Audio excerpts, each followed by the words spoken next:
Hi, this is Professor Innes again, and this module, module you're coming up to now, is on informal fallacies. Now, with informal fallacies, you're going to come across quite a few cartoons which develop a line of thinking which is seen as not reasonable. But with informal fallacies, we've got arguments which are unreasonable.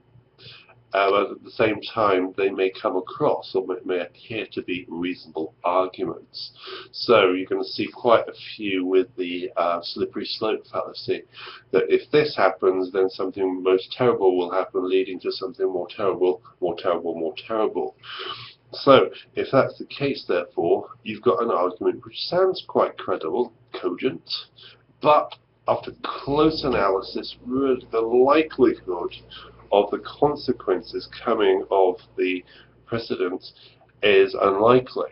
So the one I remember, which is not, I think is a good example, which is not to do with South Park, but which is on Seinfeld, is when the child is going to be looked at by the Moyle, and the glass is on the side of the table.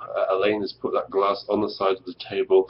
The Moyle sees the glass on the side of the table and then puts forward an argument that the glass could fall down in the carpet, break. The glass impales itself into the carpet, can't get out the glass, and then one day later on somebody walks on the glass and then they cut themselves and then they die. So therefore, as a result of having the glass on the side of the table, Elaine wants to kill somebody. That's a drastic, slippery argument. Yes, it might happen, but it's unlikely. The precedent leading towards the conclusion is certainly not sure. So in that way, therefore, with slippery slope arguments, which is one example of an informal fallacy, you have something conducted which sounds, on close analysis, to be a bit silly. What South Park are going to do, and you're going to notice these, and you're going to list these informal fallacies, is they've put these forward and then they do sound silly. They do sound funny. So in that way, therefore, if I can try and get to one or two of the examples, never happens when you want these. So I think the one which you're going to see is the best example, possibly, or most complex, is going to be, let's have a look, informal fallacies.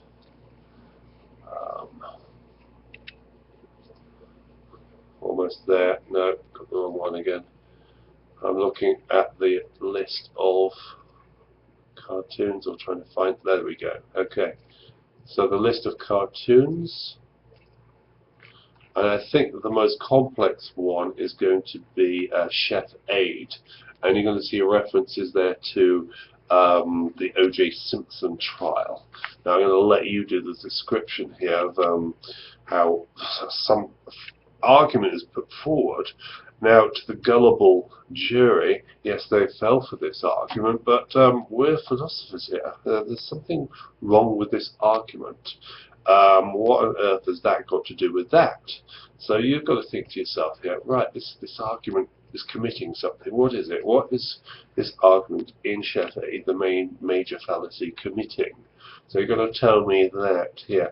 And again, informal fallacies are arguments which look good. Basically what we have here is an argument put forward that looks good to the untrained eye, but is in fact a very poor argument. So therefore there's something in there, usually a premise or two, supporting a conclusion which is irrelevant, absolutely irrelevant.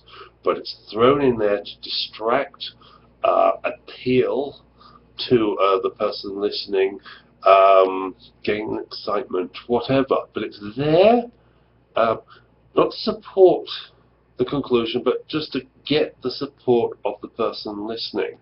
So, like in everyday life, if you want somebody to disagree with somebody else's argument, then you just tell them, oh, well, this person, I don't know, gets drunk 4 times a week. The getting drunk 4 times a week has got absolutely nothing to do with their argument. But you're going to reject their argument anyway because they've slipped in the premise, the irrelevant premise, that they drink a lot. Again, what's that got to do with the argument? If the argument stands on its 2 feet, it doesn't matter if it's put forward by somebody who drinks a lot, they're a heroin addict, they're on meth, whatever.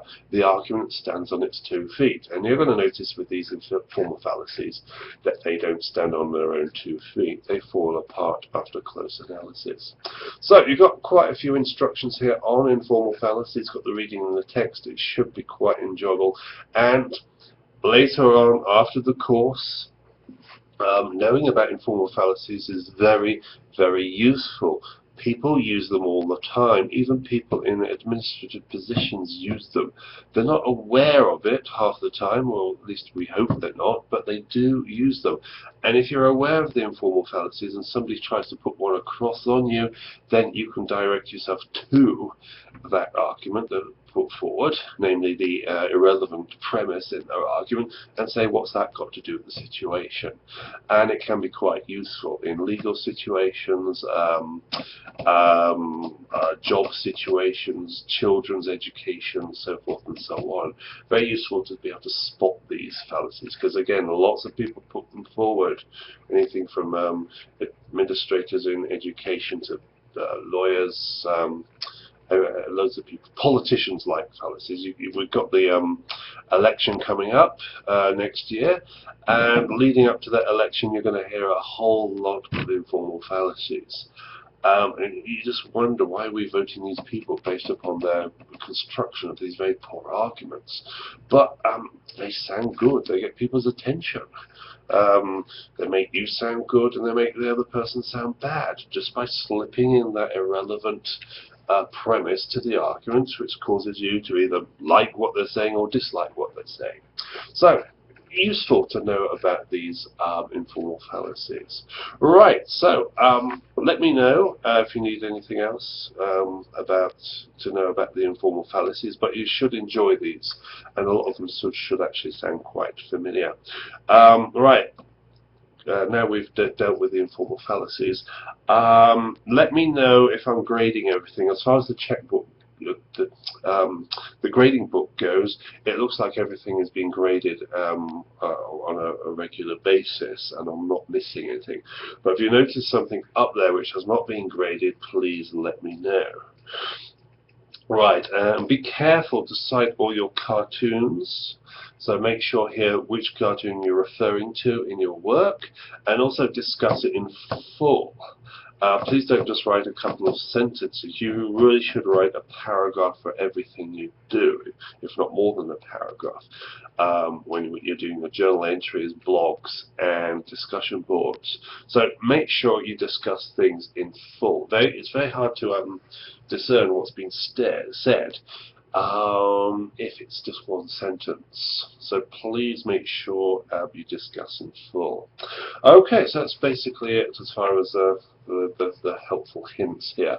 But again, let me know if you need anything, and enjoy these informal fallacies, and I'll see you online.